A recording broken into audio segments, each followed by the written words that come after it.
जय श्री राम। जय हनुमान जी भक्तों। सत्यवान और सावित्री, इन दोनों की प्रेम कहानी को बहुत से लोग जानते हैं। सावित्री एक अति पतिव्रता नारी थी। एक कथा के अनुसार सावित्री से विवाह के कुछ समय बाद ही सत्यवान की मृत्यु हो गई थी।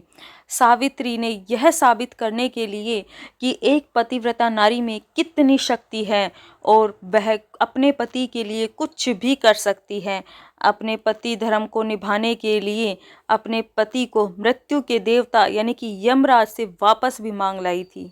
जब सावित्री अपने पति के प्राण वापस लेने के लिए यमराज के पास गई, तब उसने यमराज से जीवन से जुड़े हुए बहुत से सवालों का जवाब मांगा। सावित्री के पतिव्रता धर्म से बेहद प्रसन्न होकर यमराज ने उसके सभी सवालों का जवाब देते हुए यह भी बताया कि कैसे कोई व्यक्ति भाग्यशाली बन सकता है और किस तरह वह विभिन्न देवी देवताओं की कृपा प्राप्त कर सकता है। तो आज की वीडियो में हम उन उपायों के बारे में जानेंगे जो यमराज जी ने सावित्री को बताए थे। सबसे पहला है सूर्य को जल देना। प्रत्येक रविवार सूर्य के राशि बदलने पर या हर माह के शुक्ल पक्ष की सप्तमी के दिन सूर्य पूजन करने वाले व्यक्ति को समाज में मान सम्मान की प्राप्ति होती है और वो प्रतिष्ठा हासिल करता है। सूर्य को नित्य दिन जल देना भी बहुत ही लाभ पहुंचाता है। अपनी पिछली वीडियो में हमने बताया था कि सूर्य को जल देने का कितना ज़्यादा महत्व है। आप उस वीडियो को ज़रूर देखें। सूर्य उपासना बहुत ही लाभदायक मानी जाती है। दूसरा है भाद्रपद की शुक्ल अष्टमी से प्रारंभ होकर एक लगातार पक्ष यानी कि आने वाले 15 दिनों तक जो लक्ष्मी पूजन करता है तो उस व्यक्ति को लक्ष्मी जी की कृपा प्राप्त होती है। यमराज जी के अनुसार शुक्ल अष्टमी या फिर शुक्ल अष्टमी से आगे आने वाले 15 दिनों तक लक्ष्मी पूजन बहुत ही महत्वपूर्ण माना जाता है।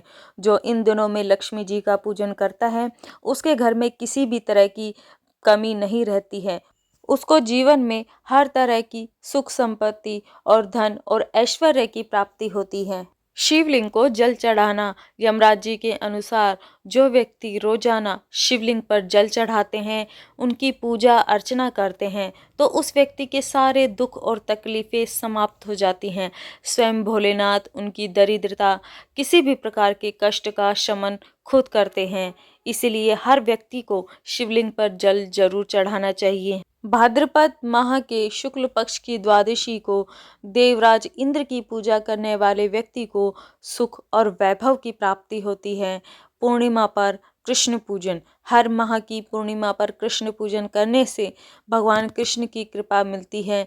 पूर्णिमा के अलावा प्रत्येक माह में 2 एकादशी आती हैं।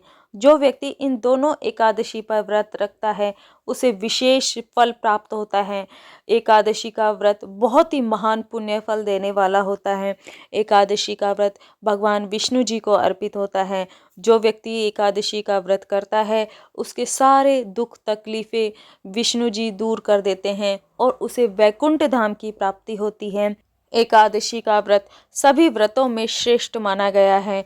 एकादशी का व्रत करने से भगवान विष्णु जी के अलावा लक्ष्मी जी की भी कृपा प्राप्त होती है। एकादशी का व्रत हजारों यज्ञों जितना पुण्य फल प्रदान करने वाला होता है। इसलिए जो भी भक्त विष्णु जी को मानते हैं उनके लिए एकादशी का व्रत बहुत ही आवश्यक है। कार्तिक मास बहुत ही पवित्र माना गया है। जो व्यक्ति कार्तिक मास में नियमित रूप से स्नान करके भगवान विष्णु जी का पूजन करता है, विष्णु जी को तुलसी अर्पित करता है, उसे बहुत ही जल्द महालक्ष्मी जी की कृपा प्राप्त होती है और साथ ही उसके समस्त दुख और तकलीफों का भी नाश होता है। कार्तिक मास के दिन शिवलिंग के पास देसी घी का दिया जलाने से पिछले कई जन्मों के पाप समाप्त हो जाते हैं और दरिद्रता पास भी नहीं आती है।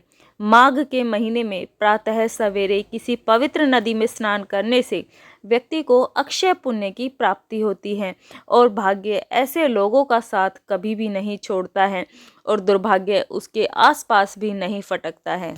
वैशाख के महीने में सत्तू का दान करने वाले व्यक्ति को विष्णु जी और माँ लक्ष्मी जी की कृपा प्राप्त होती है। जिन दिनों का उल्लेख किया गया है उन सभी दिनों पर शिवलिंग को बिल्व पत्र जरूर चढ़ाना चाहिए। ऐसा करने से संतान, शिक्षा, भाग्य, संपत्ति और सभी सुखों की प्राप्ति होती है। इस प्रकार यमराज जी ने सावित्री को ये सभी उपाय बताए। इन सभी उपायों को करने वाले व्यक्ति के जीवन में कभी भी दुख तकलीफें नहीं आती हैं।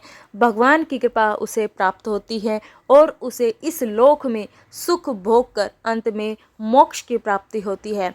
तो अगर आपको ये वीडियो अच्छी लगे तो वीडियो को लाइक ज़रूर करें। चैनल को आप सब्सक्राइब भी कर सकते हो। जय श्री राम, जय हनुमान जी भक्तों। आप सभी का दिन शुभ और मंगलमय हो।